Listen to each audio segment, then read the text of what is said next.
Hey you, welcome to my channel, A Year and a Day.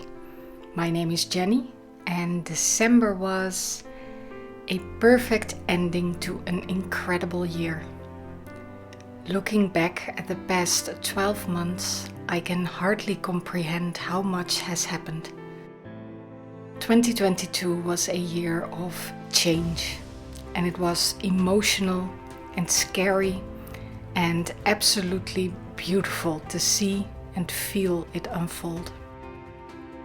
I started my new day job this month and managed to surprise myself. It's amazing what a sense of purpose can do to your spirit. And in December I found myself so happy and relieved about this new beginning in this new place. I know now without a doubt this has been the right move for me. And for the first time in my life I feel like I'm on the right track. Immediately there are also deep feelings of regret and sadness that I only now, at 38 years old, am starting to find my way. If only I could have figured this out at 18. It was all so obvious and just within reach. I would have saved so much time. And I sit with that feeling now, allowing myself a moment to feel sadness about what could have been and to mourn time lost. Because time on this planet is brutal and ever moving and the most precious thing we have. Once gone, it can never be replaced. And that is a very scary thought. And then I make myself snap out of it. Could've, should've, would've. I did what I could at 18, just like I'm doing now what I can at 38. And the fact that there is a process of growth and awareness and insight throughout my years is something to be thankful for and to appreciate. Now I plan to do a 2022 wrap-up video where I will talk a little bit more about change. But first, let's chat a little about the things I loved in December. Now I don't have a lot of specific memories to share from December. My main focus was to get adjusted to my new day job. There were also birthday parties and dinners and of course Christmas celebrations with all the prep work that comes along with it. And I made sure that in between I planned plenty of time to decompress and do absolutely nothing. I know myself and I can get very easily overwhelmed by any work or social related activities. So it's important to make sure I get enough time to be with myself, to be quiet, to be creative and to recharge. So let's quickly move on to creative stuff. Now there are a few things that I thought would be fun to share. First thing is AI art. I have been experimenting a little with AI art in the past few months. I've been using Mid-Journey and it's been really interesting and fun. AI art was a little bit of an abstract term and I didn't really know how it worked and it seemed a bit impossible to get into. Luckily for me, I know someone who is into it and who could explain how to start, which really helped. There are a lot of different opinions about AI art floating around. And funnily enough, it's usually people who have no idea how it works that have the biggest opinion about it. But to be honest, I feel that all of the points that are being made are kind of true in a way. The people stating that it's a very good and fun development that you can build off from, they have a point. it's a very wonderful thing to see what computer-generated art can be. I have heard illustrators starting out who feel completely blown away, who feel like their dream of becoming an illustrator has no value anymore. It's just anyone can make stuff with a computer. Why would you spend years and years of your life trying to build skills? Will you be valued in the future? Will there be a place for you as an illustrator? I've also heard illustrators with tons of experience talk about how they can actually use AI art to create more art and better art. They use it as a base to build on. And I've also heard people claim that it's nonsense and boring and that there's no fun at all in it if it's just you giving an assignment to a computer. And then there are people who are claiming the stuff they make with AI as their own artworks. They are selling it and making profit out of it. Now, as usual, I am a little bit in between all of these things. I have had a lot of fun with AI art. I have always been a very imaginative person, making up worlds and characters inside my own mind. And I've come to a point in my life where I can easily say without hesitation that I will never be a good enough illustrator to really bring those images to life in a way that I would like to. But working with AI art is kind of the closest I will ever get to being able to create those dreamscapes in my own mind. And that is amazing and so much fun. At the same time, AI art borrows or steals from existing artwork and artists. That's just how it works. So claiming the result as being my own artwork? No, I do not see myself ever really doing that. It would feel very wrong and unfair to the existing artists who have spent their lives building their skills. But it's something I've been enjoying a lot and it's fun to play around with. So I thought I'd mention it here. Now, all of the other creative stuff I want to chat about are doll related. So let's get to it. Now, of course, I cannot keep on doing this every single month. But I got a new doll to introduce to you. I got this lovely customized Blythe doll from a Dutch secondhand website. And I really need to stay clear of that website from now on because there are just so many beautiful dolls available there. And apparently I just cannot resist when I discover them. And this was no exception.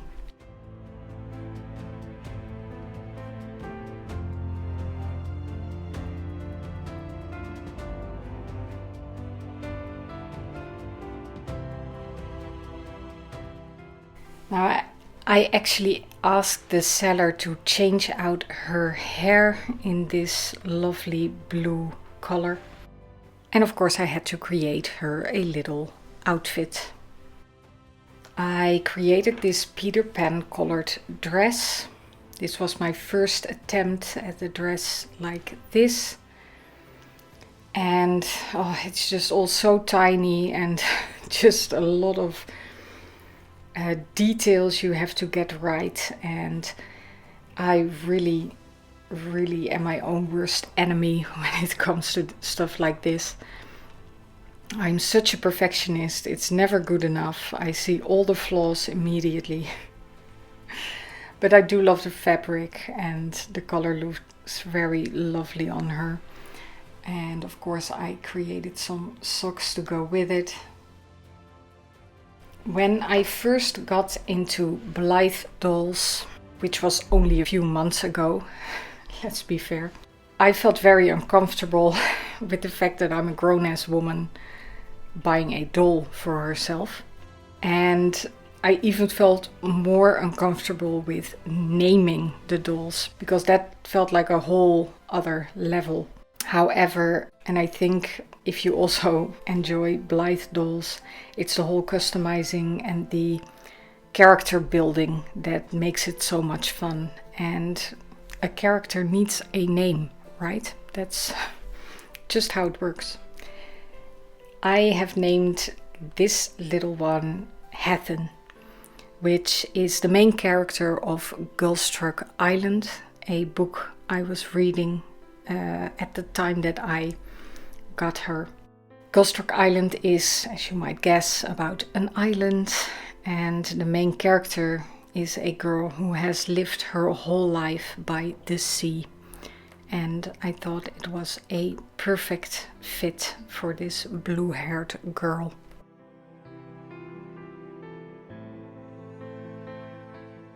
Now, creating dolls' clothes was the whole reason why I got into Blythe in the first place.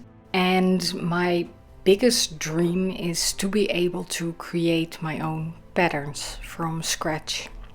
And I tried it out a few times in December, starting with these little overalls.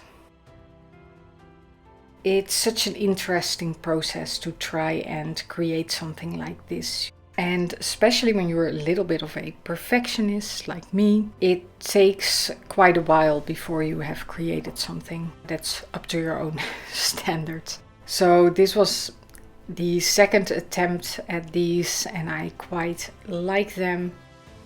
And then this was another attempt. I'm slowly getting there. It's fun to experiment with it. It's fun to see what works and what doesn't. This one is a little bit more simple than the last one, but I really enjoyed making this one. And I made the little long sleeve to come along with it, which is also by no means perfect yet, but I am working on it. So those were a few very fun sewing projects from December. Now, sewing the clothes is a lot of fun. Knitting has always felt like a complete mission impossible to me. I just don't know how to properly hold needles, how to tension my yarn, how to do anything with those little sticks. It has always seemed completely impossible. Then, in December, I got to talking with Sandy of Exploring Tarot, and she can knit, and she knitted a little doll sweater, which I absolutely loved. And I kind of immediately started begging her, Sandy, can you teach me how to knit? How to knit a tiny sweater for my Blythe dolls. Because that would basically make my year. And she immediately kindly agreed to try and teach me how to knit. So one of my favorite memories from the month of December was having a knitting date with Sandy. We met on Zoom. She is very kind and easy to talk to, and she was so sweet to offer her time to try and teach me. And we had to start with the absolute basics. Now, I would love to now show you a sweater I made, but I am not there yet. Not by far. What I did manage to do was knit a few rows with very tiny knitting needles. And that already took me a week to build up to. I started with bigger needles, with bigger yarn, tried to hold them in the right way, and then slowly worked up to those tiny needles. Now I've been starting over several times. So this is not really representative of what I have been doing this month, but it's just trying to hold these little ones in the right way and trying to have any kind of control over the yarn while knitting. That's my main challenge at the moment, and once I get there a little, we can move on to the next phase, which is trying to learn a little bit more stitches and maybe move on to a pattern for the sweater. So that's really something I look forward to in 2023. It still feels like a mission impossible, to be completely honest, but we'll see how far I will get next year.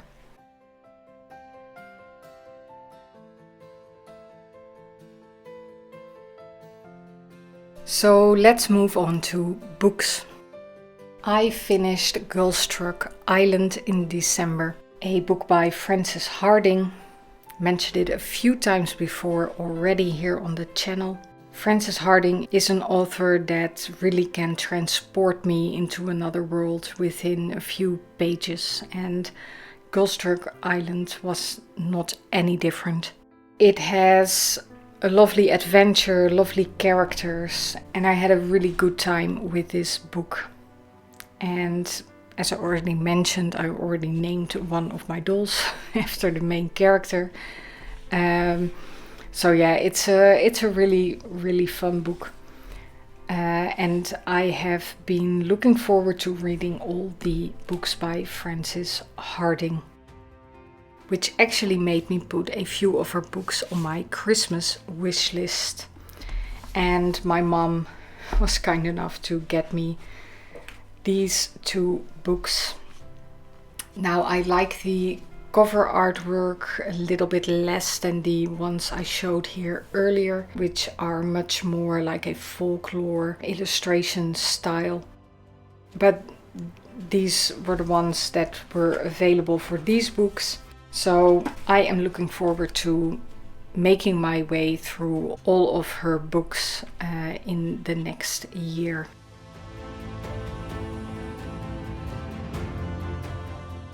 As a kind of in-between book, I just wanted to do something different, and I chose this book, Here There Be Dragons by James A. Owen. And this is actually the first part of a series that has like, I don't know, 8 books in them or something. And I've had this book for many, many years. I must have bought it somewhere on sale once and never got around to reading it. I have not finished it yet, by all means. It reads like a fun adventure novel about an unexpected journey into a magical realm. It has a lot of references to mythology and stuff like that, so I really appreciated that. I'm not sure if I'm going to finish this book, to be completely honest. It has not really been able to capture me completely yet. And what happens when I'm trying to force myself to read a book like that is that I just read less and less. And I'm starting to wonder what the best approach is, if I should really push forward or if I should just conclude, hey, I can live with not finishing this book and just move on to another book. And the reason that it's not completely captivating me yet is not because it's badly written or anything, not at all. It's very,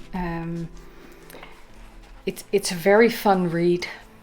I really got into the story very quickly, but it's more like the story build up. The main characters are kind of thrown from one bizarre situation into the next.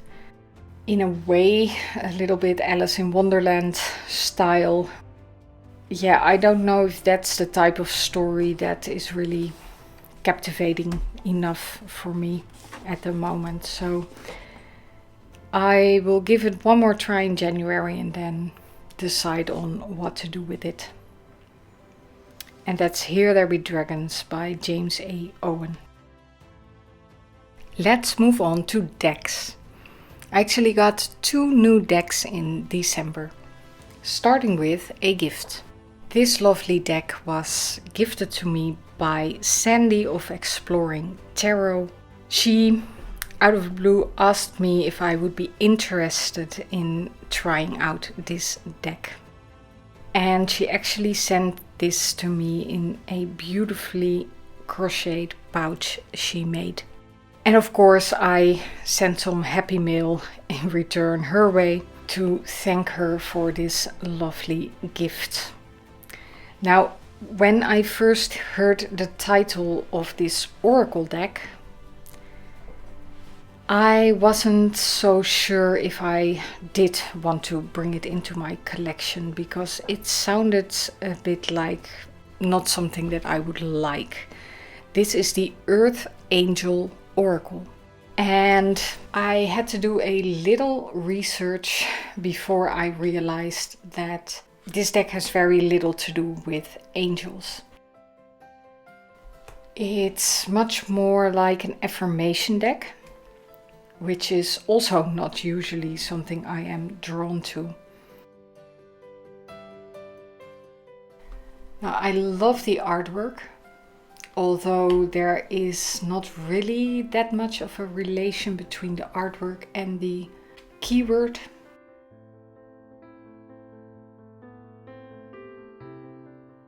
But for me that's fine. I can completely live with that as long as the messages on the cards are on point. And for me, for this deck, they really are. Because what I really like is that on the back of these cards there is the keyword, a message, and then an affirmation. And for me, that combination between the message and the affirmation is really important. If this deck had only the affirmation on it and this would be the only message to get, I would be very quick with putting it away. I just really want a little bit more than just that affirmation. So it gives the cards just a little bit of meat, a little bit of context. Again, I move past blocks in beautiful ways would mean very little to me. But combined with the keyword express and the text, sometimes we are unable to move forward because of the creative blocks holding back our ever-expanding ideas. Release them and express yourself in ways you have never done before. Try creating a piece of artwork in a medium new to you.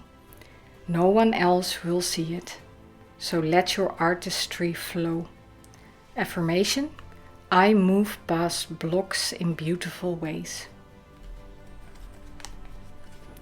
And yeah, I found it to be just a very, very lovely deck for daily card pulls, when I just want a little bit of food for thought, something to help me along on my day.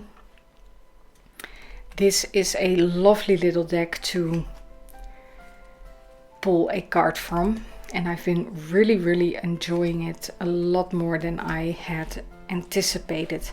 So thank you so much, Sandy, for sending me this lovely little deck. I have really been enjoying it. And can we take a moment to appreciate the lovely combination with the pouch Sandy sent over.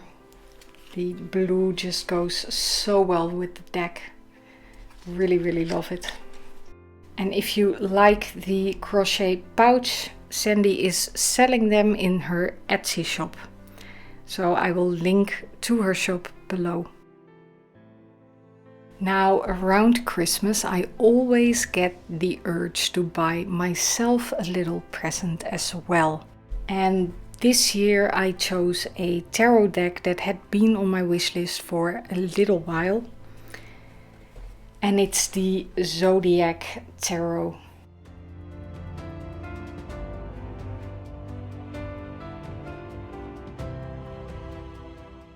This is a deck published by US Games, and I think it was only released somewhere in November. So it's not been around for that long, at least not in my little part of the world. And as soon as I saw this deck, I was very drawn to the art style.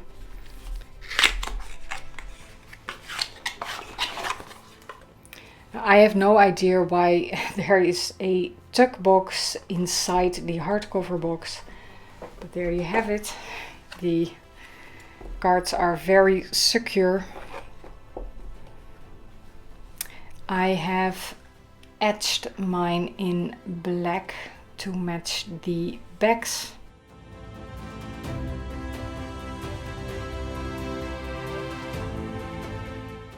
Now, I liked this illustration style immediately. I love the use of color. I love the black backgrounds in combination with those colors. So just looking at that, I am very, very happy to have this deck in my collection. It's just very lovely, warm, moody. The cards look absolutely amazing together in a spread. For me, Tarot and Oracle is a lot about the artwork. And then, of course, it helps if it's a clear reader, if it speaks to me on other levels. And this deck is closely following the RWS system, so it's a very easy read. And on top of that, of course, it's called the Zodiac Tarot. So the guidebook has a lot of information about the zodiac signs. And to be completely honest, that's bonus information for me. I was in this deck for the artwork in the first place. I have zero knowledge myself about astrology or zodiac signs. Up until now, it really has not been an interest of mine. But that's something I really love about getting new decks like this, right? It opens the way to new knowledge, new information, and I love that that is the dimension that this deck offers me, in addition to just being a very pretty tarot deck. The cardstock is pretty shiny. It's not my favorite, I will admit.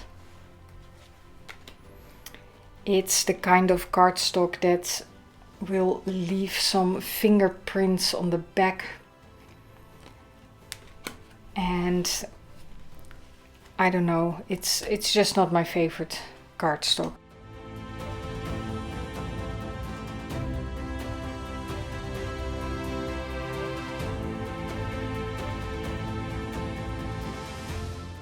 Yeah, I mean, looking at the cards together, I just absolutely love the colors and the art style. So I am very, very happy to have gotten this deck.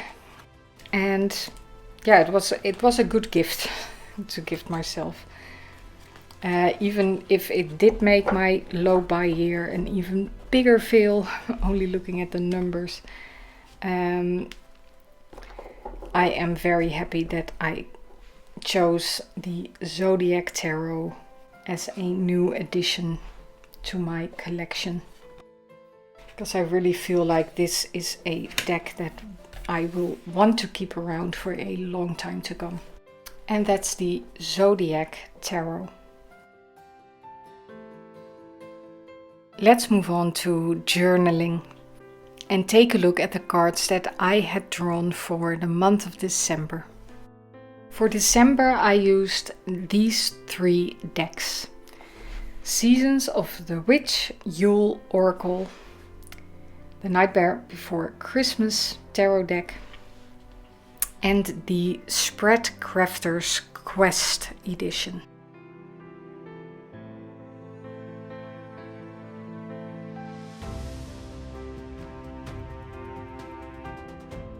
Now once again, this was a perfect spread to represent my month of December.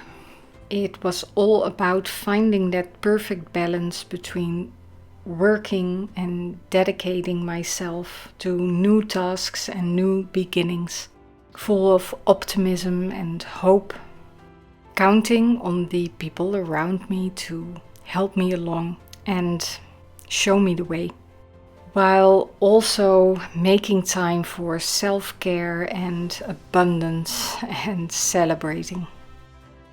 The 3 of Candles and the Fear card were the things that I was supposed to avoid in December. It was all about letting go of my own insecurities, not focusing on everything that I do not yet know, but focusing and relying on my own experience and the things that I am bringing to the table. I was very happy to find out that in December I was able to do that. I was able to let go of my fears and insecurities and just allowing myself to be new to a job and to not know stuff, and noticing that I have experience to fall back on. So it was a very lovely spread to end 2022 with.